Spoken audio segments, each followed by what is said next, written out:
Betting for Breakfast, our Wednesday night golf betting show. I'm Mark Drumheller, and I'm here with Chris McGinnis and Dave Gleckner, and we have a very unique weekend ahead of us with the Zurich Classic going down to Louisiana. Listen, we hit the outright at Valero, right? And then we got the green at the Masters, and then we went to Harbor Town, and we stayed consistent, kept on winning. Now, boys, we're going to Mardi Gras. We're headed down to Louisiana to get the money. It's going to be a lot of fun. It's really difficult to handicap this type of format, but I'm excited. I got some. I got some bullets in the holster. I'm ready to fire off on, and I think there's some matchups that we definitely can take advantage of. Yeah, no doubt. This is a fun event. I mean, it's fun for the players. It's something that, kind of breaks up the monotony of, playing your own ball, playing, with your caddy all year. I think they really love something like this to just try and, like I said, break up the season, play with some guys, have some camaraderie, and more importantly, it gets them ready for Ryder Cup, which is happening later this year. So to get in that, and Chris knows the alternate shot, we're going to talk about the 4-ball foursomes. This really gets them kind of ready for it. So it is a cool tournament. Yeah, it should be. It should be a ton of fun to handicap. Listen, before we get started with the Zurich Classic, though, I want to recap some of what went down over at Heritage. Stuart Sink, I mean, he sets the pace, and then nobody can catch him. It was really, a play that took me by surprise. Even when he got out to that early lead, I didn't think that he could kind of keep pace and keep everybody off him, but we saw that down the stretch. Another winning weekend, though. I had Morikawa, top 10, plus 200. I had Answer, plus 135, top 20. Both of them hit, so very happy with that. And then, of course, matchups, I was 2-1-1 on the weekend, so in the positive there, too. So great weekend overall, even though we didn't hit the outrights. Chris, what was one of your biggest takeaways from RBC? I think the biggest takeaway is just, being in awe of a guy like Stuart Sink being able to put it together, at this stage in his career. And then at the same time, from a sentimental perspective, watching him walk around the course, letting his son caddy him, and his son by his side as his caddy has been, a real catalyst for him to be able to improve his play in the past, few tournaments. So just a really great story. Good guy, been around a long time. Players love him, and to see a guy like that pull out a win with his son, it's just something special. Yeah, it was really cool. It was really cool. And I'll tell you what, being on Morikawa, I'm not going to lie to you, I was a little bit frustrated, man. He was a little bit up and down, Chris, and I know that you're very in tune with his game. He's one of the favorite players to watch. Like, how frustrating was it for you? Like, I felt like when he thought he'd get going, he wouldn't get going, and he was kind of beating himself. And I just expected a little bit more early out of him, I felt like. Yeah, well, I always expect more out of Morikawa, no pun intended. I do think he's easily, if not the best player on tour. He's clearly in the top 5, and I think he's one of the most ascending players in the field right now. So every tournament he's in, I expect him to do well, and I think he has a chance to win. I just think in this particular tournament, over a 4-day period, like you said, he had his ups, he had his downs. He just couldn't really keep it consistent and keep that high level over 4 days. And you'll see that just happens from players from time to time, but agreed, frustrating, especially when you have, your hard-earned money on the line on a guy like that. Yeah, no doubt. And I just felt like this was tailor-made for him. I thought it was such a great spot for him to do well. Dave, let me kick it over to you. Listen, we had another great weekend. We got the job done. It didn't go down exactly as we planned, but we were able to hit a lot of matchups live betting as well during the weekend, which I think really paid off. Yeah, we posted those, some good winners. You know what I'm kicking myself about? I said, hey, I'm going to take this 40-plus-year-old guy because Stuart Sink did good at the Masters. I'm going to go on the theme, and I'm going to take Lucas Glover, top 40. I threw Stuart Sink, and I went with Lucas effing Glover instead. But Glover got in the top 40. He cashed that ticket. Underdog bet matchup I had for the round. Charlie Hoffman goes and kicks Kevin Kisner's butt. Kisner doesn't even make the cut, so that was done by Friday. Yeah. You were paid out. So that was an incredible call. I mean, that was so. And Kidner's good there, right? It was just it's a little bit like we said. We analyzed different things, and it was just the current form they were in. And Hoffman's just been playing really well, especially his accuracy right now. But yeah, hey, still good stuff. I mean, I was on the Morikawa train too, man. I was on the Brian Harman train. He tried to get rolling, and then he stumbled on Friday and just could never. He was 7 out going into Sunday, and that's just too much. But still good stuff. Good weekend. That's the thing. It's not a lot of drama like on Sunday. Like it was just kind of like you knew he was just going to take it home at that point. Like, the lead was just too big and there was no sign. Like I waited, like I thought Saturday was the perfect time. I said, listen, he's going to dip now. People are going to be able to sneak in. He's going to regress. A guy like Morikawa can come up and sting him. Never happened. Yeah. So, I do think we're going to get a little drama this weekend though with this, tournament matchup. So let's get into the Zurich Classic. Before we get started there, I want to remind everybody listening, we appreciate you tuning in. Listen, if you got any plays, put them in the comments. We'll definitely talk about them. We want to hear all your best bets, what you would like to see in the Zurich Classic.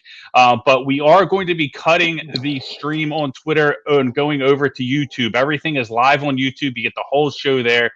So when we're doing our picks at the end, we are going to cut the stream if you're on my personal Twitter account and head over to YouTube. So if you're not there, go over there now, like and subscribe to the YouTube channel at Heat Ratio Sports. That is the best way to watch, and that is the best way to support us. A couple guys checking in. Al Griffin, my man, Half Court Heat. When you subscribe to the YouTube channel, you can get a Half Court Heat. Al, I got my Sixers gear on tonight, man. I'm pumped. I'm pumped about the Sixers in the future with Harden and that injury.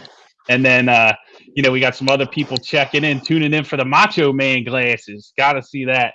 Love those comments, guys. Keep them coming. The Macho Man glasses are back, and we're going off the top rope. But listen, appreciate you guys checking in. But like I said, make sure you're watching on YouTube. Best way to watch. Now, let's get into the Zurich Classic.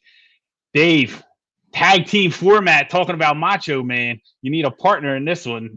Tag team champions are going to come out victorious. Real difficult to handicap when you're talking about teams like this and trying to gauge motivation. What are your thoughts on, let's start with the course, how the course plays, what type of, traits are we looking at, profiles are we looking at with these teams, with these golfers down in Louisiana? Well, I'll start off with a little course details, and I'll tell you what I'm starting to look at. So just quickly, TPC, Louisiana, 15 miles just outside of downtown New Orleans, where all the fun happens, down on, down in the bayou. What's that? What's the Duval Street? What's the name of that? That's that, right? I think so. Yeah, I think so. Yeah. All right. I know. Bourbon Street. Bourbon, that's it. Sorry. Been there a few times. It's usually buy one, get 4 beers, and you're blacked out. But anyway. Hurricane, baby. A hurricane. The Fat Tuesday. Yeah. 15 miles, so hopefully nobody's hanging out there before they get to their round. But listen, long course, 7,400 yards, but, not too long from the fact that you have a lot of, things you can do when you're playing with your partner. You can have someone that's just striping fairways, going after, just getting on the green while the other one's being a little more aggressive. Pretty cool peak side design. It's on the Audubon Trail, which is a trail that extends up and down the Mississippi River. Really what I like about it is, it's got that shape of a peak dive course. A lot of bunkers, especially on the back nine. A couple par 4s that are, gettable. They tease you. All the par 3s over 200 yards, so you got to be striping the ball. I mean, par 3s are tough there. And the signature hole 18, water all the way up and down the right side. Par 5, beauty of a hole. It's decided some tournaments. I remember, I want to say a couple of years ago, Kisner chipped in on 18 from off the green to make birdie to win it for his team. So there's been some drama on that hole, and it's a cool course. But Jerome, to answer your question, what I'm looking for something that they call in golf ham and eggers. And yeah, we're bent for breakfast, so we're talking a little breakfast here. And those are the guys that complement each other. They're the guys that, can help each other get up and down. I'm looking for a team that has really good putting and maybe a really good iron player, and combine them together. I don't need 2 guys that are the exact same player. So we'll get into that a little bit, but that's kind of what I'm looking for. I'm looking for kind of complementary players here. Yeah, I like the Nice. ham and egg. I like the ham and egg factors. I think two other things to look at, and I'm going to focus on one of them too. But just for the our viewers, one way to go is you can just try to pick one of the best players in the field right now, right? If one player is in excellent form, it isn't really crazy for one player to actually carry a pair. And on the other side, similar to like sort of the ham and egg approach, I'm personally looking for not only just individual play, but something a team may bring that gives it a competitive advantage over the field. And that may be something within their game and their ability to do on the course, but also could be the relationship they have or the history they have together. Yeah, all great points, Chris. And when you talk about how they can complement each other and how those golfers can play, I think it's important to look at. You mentioned the best player. It's important to keep in mind with the format, you're getting best ball, rounds 1 and 3. So it's really like if the best player, like if the guys has to carry a player, they're the days that he can do it on. Rounds 1, round 3. If somebody's hot, they're going to carry their team. Where it's 2 and 4, you get the alternate shot format. And that's when you get into the situation of if you have two players that are completely different, it can work out very well for you, but it could also go the other way. Like you could put your partner in a lot of situations that they might not be used to, depending on, how differently their styles are. And I think that that's something we got to kind of keep an eye on. But rounds 1 and 3, you can definitely make a lot of, hay with the best players in the field. And I think that's why, people are all over John Rahm and Palmer, because they're like, hey, Rahm could just go nuts and just carry him. Yeah, I agree. And if there are viewers out there who really just want to focus on just best players, it'd be hard to argue with, taking Colin Morikawa and Matthew Wolff. That's not the direction I'm going. But if you just want to sort of, lay your money on Morikawa and hope he carries the day, it'd be hard to argue with that.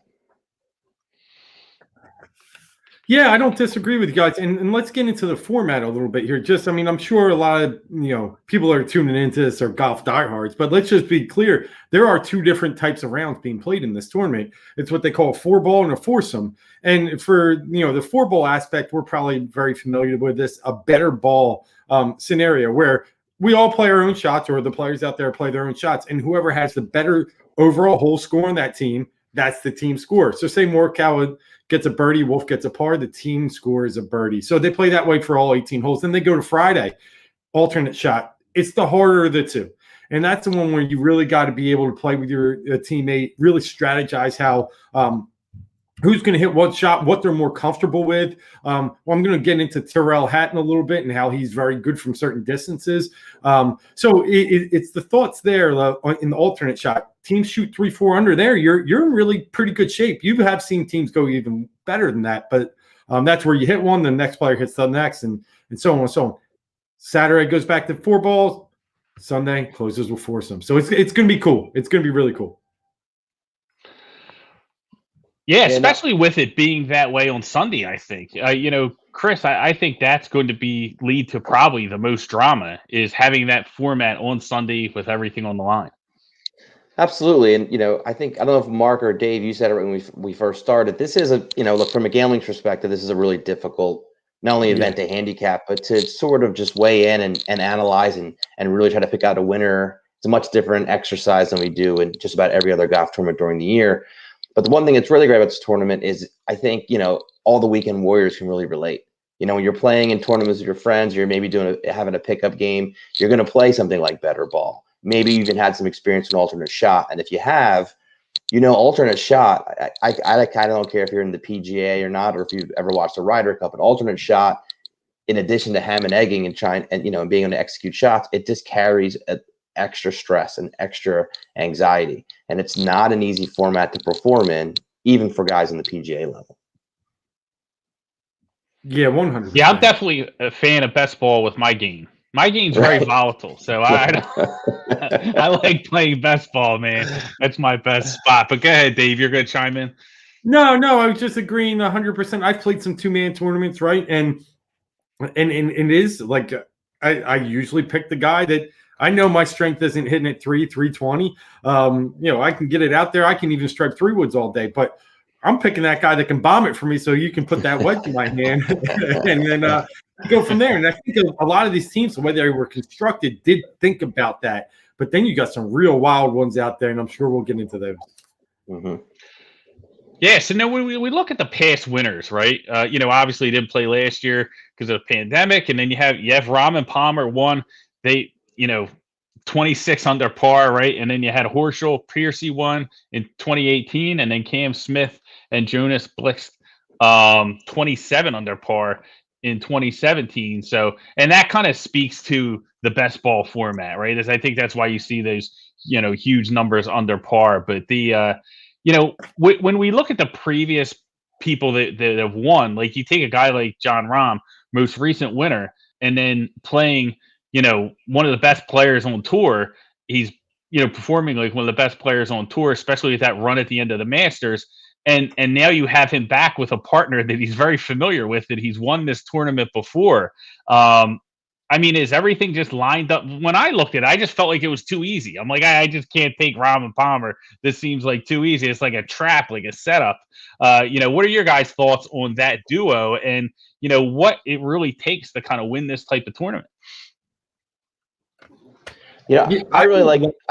I'll jump in real quick. I'll be very quick. So I like that pair because they won last year, and if you hear them, if you listen to interviews or read any articles about it, they both basically said they think their games are very similar. They almost think they're mirror images of each other.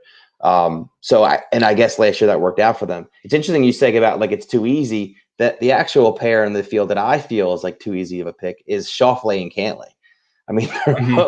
They're both playing out of their minds. They're really good friends. They practice with each other in the off season. This seems like something that they should just flat out run away with.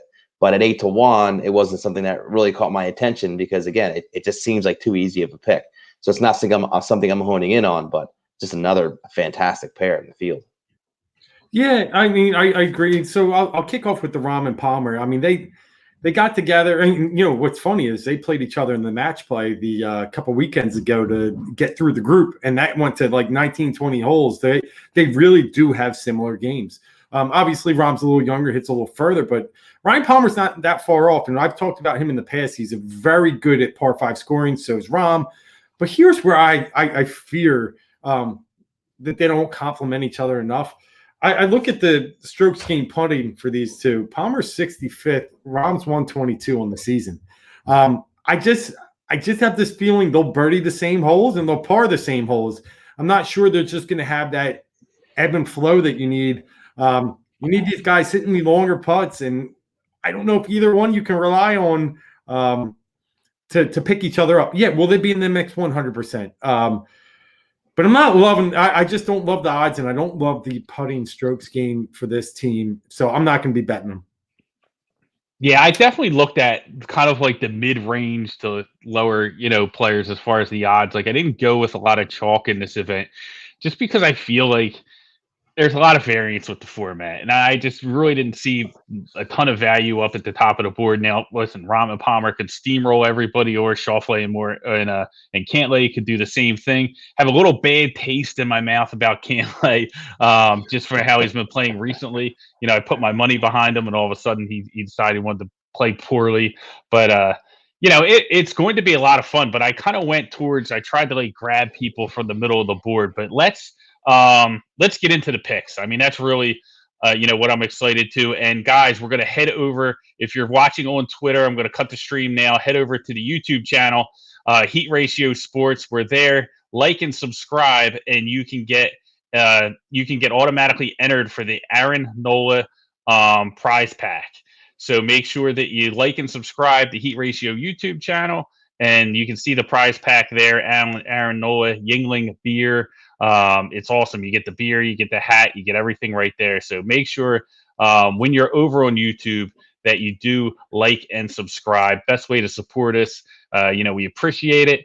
And let's get into these picks, guys. Dave, I am going to give you the breakfast ball. I'm going to let you start things off. I have two teams that I'm playing outright, and I'm playing top 20 as well. I will go over them, but I'm going to let you fire first here. Yeah, I have three teams that I'm playing outright, and then I'm going to throw in top 10 plays on each of them. I find there's value in both those. But I'll start with the one that I would call my more middle tier, but I just really like them this week. And that's the two coming out of England, and that's Tyrrell Hatton and Danny Willett. Both have been, obviously Hatton's in the top 10 worldwide. Willett's been coming on very strong lately, even had a good showing last weekend. And this is where we get into that complementary play. Willett is leading the PGA Tour this year in average distance putts made per round. He's a very strong putter. We've always talked about Tyrrell Hatton, how he's a little bit of a live wire there, a hot head. You bring in a guy in this tournament that can, joke around with him, probably make fun of him, bust his balls a little bit. I think it probably, kind of metals him out, evens him out. So I really like these two in this tournament. Another big thing is Willett, as he's been playing better here, he's on the fringe of a captain's pick for Ryder Cup. So his showing with this partner here could really go a long way in his captain's pick going into later this year. If they play well, if they win here, I don't know how you could ignore bringing Willett on the team and pairing him with Hatton during the Ryder Cup. So I think there's a lot of things to their advantage here. They're plus 2,500, 25 to 1. Another really thing I like here, I mentioned the par threes earlier, all over 200 yards. Tyrrell Hatton's the best iron player from over 200 yards. If you're feeling that way, if you're looking like you want to, lay up to a certain distance and alternate shot, those are things you'll think about and you'll be able to line up for your teammate. He's also 9th in strokes gained approach on the year. So he'll be able to tuck it close. Danny will be able to tap it in. I think this team's live at 25 to 1. I like it, man. Chris, what do you got? You're up next. Fire off. I'll stick with the theme. You have two guys from England. You like the Ryder Cup situation. I have Justin Rose and Hendrik Stenson. These are two guys who've actually played in this event for 2 years, and the success that they've shown as partners in a Ryder Cup where they're 6-2 over their career. We have a gold medalist. We have a silver medalist. They have 21s each on tour. I mean, these are two excellent players who love being around each other, who love being teammates, and have had success in a Ryder Cup where the format's the same, although a little bit different. And I'm actually extremely surprised they haven't had a lot of more success here. I mean, they even missed the cut either last year or the year before. But I think it's a different year. Justin Rose is coming off of kind of a letdown at Augusta, but they're ramping up for the Ryder Cup, and I think that team rides with Rose and Stenson as their leaders. So I really expect them to come out and really play well in this event. They're 30. It's the 30 to 1. So plus 3,000. A lot of value there for two players of this caliber who play together all the time. Great odds. Great. I like the 30 to 1. That's not bad at all for those two. I'm going to start off with my favorite one, and guys, I know we spoke offline, and I feel like everybody's on board with this pick, which makes me feel even stronger about it. But I'm going with the best friends, man. Going with the besties. Max Homa, Taylor Gooch, 28 to 1. I got them at top 20 as well at minus 125. So I feel like I got a good price there. Listen, both these guys are like top 50-ish in the FedEx Cup standings. Gooch 51. Where they're also top 50, when I look at these two guys, tee to green this year. And I think that's going to be very important in this event. I think both these guys, tee to green, you look at it, Gooch 50, Homa 55. They both have tendency to get hot with their putting, which I think is important. Like, I think if you're able to putt in this event, I think it's going to pay off. You don't want to let your opponent down with the putting. And Homa is a guy who is working through some regression lately, right? And I think it's pretty much inevitable with the way he started the year. But when I look at these two guys, Homa, Gooch, they both make birdies, right? Homa 4.2 per round, Gooch 3.96. Homa is fourth in the entire field in birdies or better.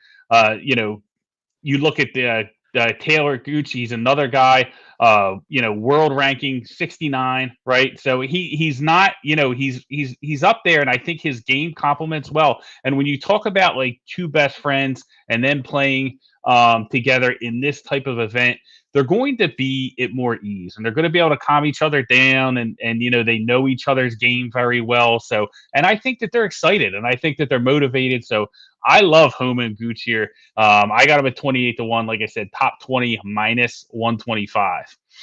I'm going to jump into a little bit on that action too, Drums. I really love Gooch's game around the green. You know, we talked about earlier how like Willet's putting. Gooch is one of the top putters on the tour as well. And Homa is just a great driver of the golf ball, great iron player. Man, I like them too, and they're fun. They're fun. I really do. I'm going to play some action on that too. Yeah, that's my favorite play, man. Hey, I'm gonna jump in on that one, but that as an overall, I'm gonna have some fun with it. Look, there's a matchup you can take: Max Homa and Taylor Gooch over Victor Hovland and Chris Ventura. So Ventura and Gooch were teammates. Hovland and Ventura were teammates in 2018 OSU Collegiate Championship team. Gooch is a Sooner from back in 2011. So there's a little bit of Sooner blood on the line here if you want to have some fun with it. But I like Homa and Gooch to take those two down as well. Nice. So I'll jump in with my next pick because it has a little kind of similarity where Drones went, and that's friends. So I talked about earlier a little bit of the complementary play, but now I look at a team that really is a well together, bonded. They just really love being around each other, and they have a point to prove, and that's the Aussies. Aussie. Yep. But it's Cam Smith, Mark Leishman. Their caddies are best friends. These two really like each other. They play all the practice rounds together, and they have a little point to prove. I mean, they went out and played in the President's Cup in 2019. Captain Ernie Els never paired them together. They were and they were pissed. They weren't happy. They wanted to play together. But Els had this analytical approach, and he just said, your games don't match up. I'm splitting you up. Cam Smith goes 0-1-1. Leishman goes 0-1 and 4 balls. So, I think they wanted to pair up here. They came off when they were together in the World Cup of Golf in 2018, they were second as a team. So they know they can do this. And they're looking at 2022, Captain Trevor Immelman. They want to prove to him, hey, we are a team that can play together. We can complement each other. Cam Smith's short game is out of this world, and he's a great driver. Mark Leishman, great iron player. So I really do think they complement each other well. They're out there trying to prove, hey, we should be together. What better way to win a Zurich Classic than to prove that they can be together? And I think this team, watch out. 12-1, yeah, I'll take some money on that.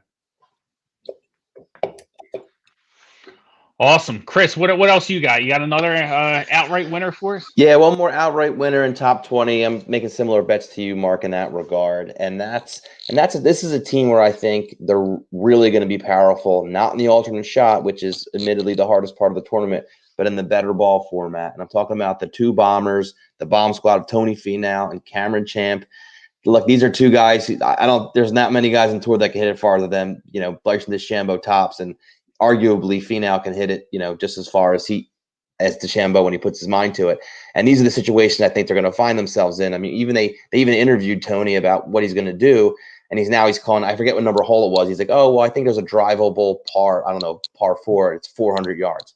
He's calling it drivable, and that's because, strategically, if Cameron Champ just decides to smoke it into the fairway and take a conservative approach, now Tony can take some chances, try to drive some bunkers that he might not do in regular stroke play. And the way these guys can hit the ball, I just think they can do some special things in the better ball format and really just get out there and have some fun. And they're going to be the most fun to watch that day anyway, so I may as well put some of my own money on it.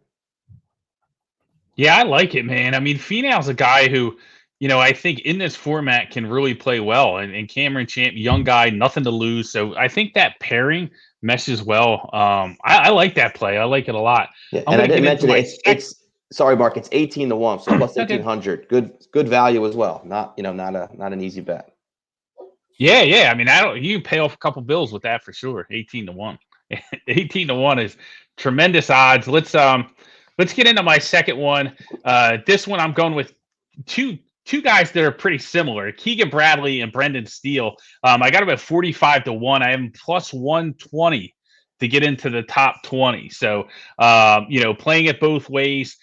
This is team can't putt, right? I mean, that's really like these guys are like the Spider-Man meme. They're the same golfers. Their strengths are their strengths, and it's not putting, right? But, Bradley's second in the field in strokes gained approach, right? Steele 23rd in strokes gained off the tee. So the putting can be ugly, but there's a lot of variance in putting. We know that, right? And so if they can putt half decent here, I think they have a shot. They can kind of hang in there. I know it's asking a lot. You're asking guys don't putt well, putt half decent, but I think that their overall game is so strong with the two of them that they're going to get plenty of chances, right? They're going to get plenty of chances to improve the putting. I think when you look at this number at 45-1, I get in two players here with a strong short game. Their games are very similar, so they're not going to put each other in positions that they're not comfortable with. I think this one has a shot to get to the window. I'm betting, against the most volatile aspect of the game, and that's putting. And I'm just hoping that, hey, maybe the putters can get hot or at least be average, and I can get right in the mix with these two.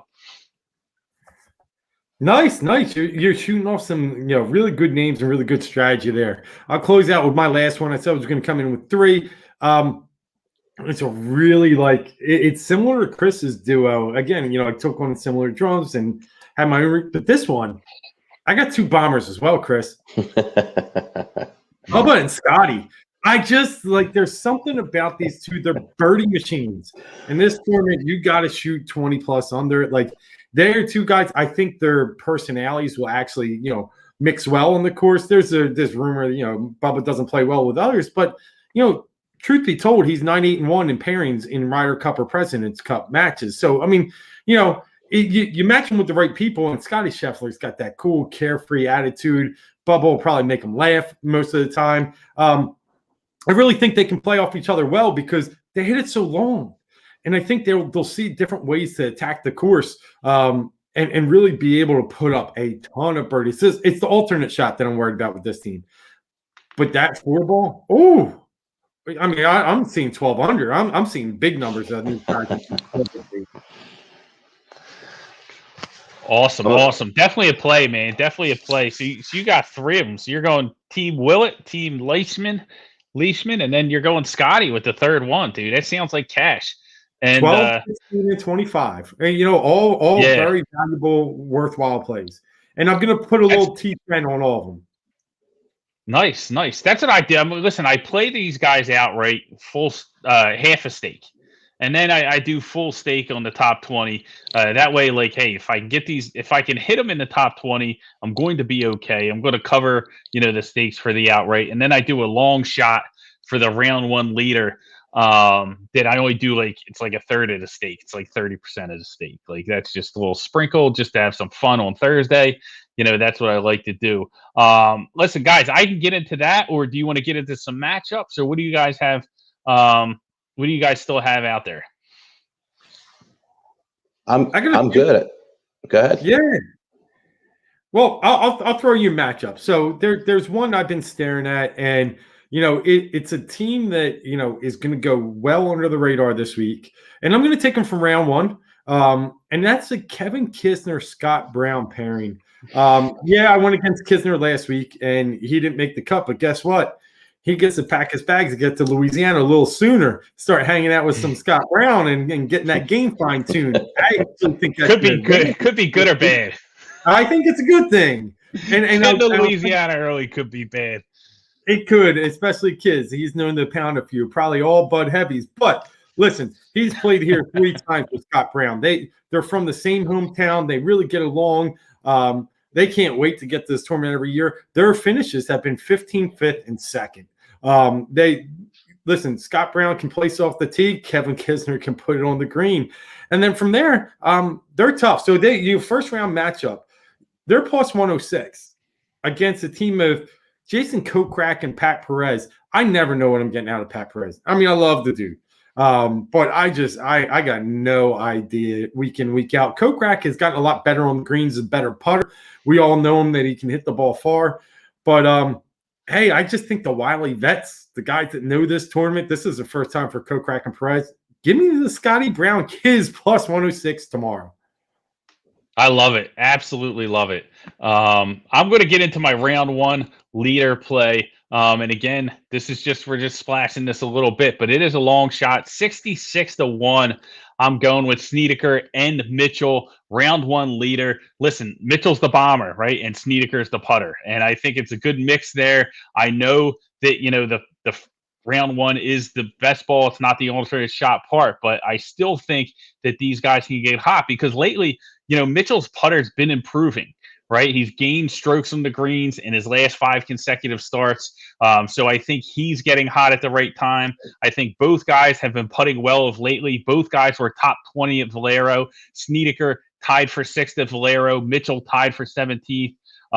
Snedeker was 5 under at RBC, but listen, I know that's not great compared to the field. He was outside of the top 40. I think he was like tied for 42nd, somewhere in that range, but he was steady. So he was par or better every day. Wasn't a lot of volatility. I think both these guys are playing their best right now, and I think that they can get hot and they could maybe do some damage. I'm willing to take a shot here at round 1 that they can come out the gate fast, and I think it's 66-1. It's worth a shot, man. Heck yeah, 66-1. And that's one of those formats we've talked about. It's the one that is probably, a little volatile there, where anybody can really just get a little hot and make it happen. Alternate shots a little different. You're only really getting half the shots than you usually do. At least you're playing your whole. I don't mind it. Hey, I got another matchup. Chris, did you have anything? No, go. I'm good. I don't want to jump you. All right. Because we've talked about it, because we've had some fun so far with the two bombing teams we like, my other one's going to be a tournament matchup. And I'm going to take my boys, Bubba and Chef, over Chris's boys, Champ and Finau, for the whole tournament, -125. Again, I just think Scheffler is that close. He's that close to winning his first tournament. He showed it the match play. He was in the final group, or final pairing, I'm sorry. He showed it in Phoenix at the TPC Scottsdale. He was there knocking on the door. And now he gets a little relief from Bubba, he's won this tournament before, in fact, in 2011. Well, at this course, maybe not this exact tournament. Then I like it. I like those two guys to really play well and perform and finish higher than Finau and Champ. Sorry, Chris. It's all good. We can bet on the side, baby. That's fine. Yeah. Nice. That's what I like. Take the juice out of it, right? Take the juice out of it. Little side bet, have a little action, for this weekend. But it's going to be a ton of fun. I mean, listen, the format is kind of crazy because it's best score, and then it's the alternate shot. And I think I'm probably going to enjoy the alternate shot a little bit better, but it's still going to be fun. I mean, both formats, the fact they intertwine them with these teams, it's going to be really crazy. Do you guys have anything else before we get out of here? We have a couple minutes before we have to shut it down. Dave, any props you're looking at? Anything else? I am. I'm looking at one prop. I think this has got a lot of action going on this tournament. I actually like the 1-stroke difference between the winners at +175. We've seen it in the past. This has gone down to 18. I already documented how cool of a hole 18 is. So I'm going to take that little action on a 1-stroke finish between the winners for +175. One last thing, I didn't touch it, but I'd like to know your guys' thoughts on the Morikawa Wolff pairing. Wolff, we all know, is turds. I mean, can this format really help a guy like that who's really struggling right now? And to be carried by a guy like Morikawa. Chris, I know we like Wolff. It's just, yeah. Does this help? Can this turn him around? It's tough because I think there's a chance it can go either way, but I'm gonna lean towards it can help him. Morikawa and Wolff, they're both tailor-made guys. They've developed a bond. Maybe being in a team situation where every shot doesn't necessarily kill you is a good situation for Wolff to be in. He'll be with his friend. They still have a chance to win. Morikawa's playing so well, and maybe just not wanting to let his friend down helps him find a way to get into a groove and sort of get back on the right track. All right. With that said, add one more pick for me. Morikawa, Wolff make the cut, -300. I know it's a little heavy steam, but you sold me. I like it. I'll tell you what, they're going to look good in rounds 1 and 3. I guarantee you that. Yeah. Oh, Wolff can whip it. Rounds 1 and 3, Wolff won't let them down because it's not really going to matter because they're going to be using Morikawa's score anyway. He's like, just go ahead and put it in the water. Who cares? Right? How many holes are there? How many holes are there with water? Is it like 8? But that's just it, man. I mean, maybe Colin's like, listen, I want you to come here and I just want you to hit bomb drives. That's all you're here for. Don't worry about anything else. Yeah. Just smoke the ball and have some fun. Yeah, I'm taking him. Make the cut, baby. Right now. Hysterical. I might jump on that too. Minus 300. Lay the juice. I just want to have some fun with Wolf. All right, I'm in. Yeah. Well, who's his matchup? Does he have a good? Did they have a good matchup? I wonder what their matchups are. Yeah, their matchup for the whole tournament was it's pretty even. Who was it? They're playing. No. Coin flip. DraftKings didn't have them. Yeah. Well, what are you gonna do? We'll have fun. We'll bet them live. We'll get them. Are they playing? No worries. I can't figure out who they're playing. But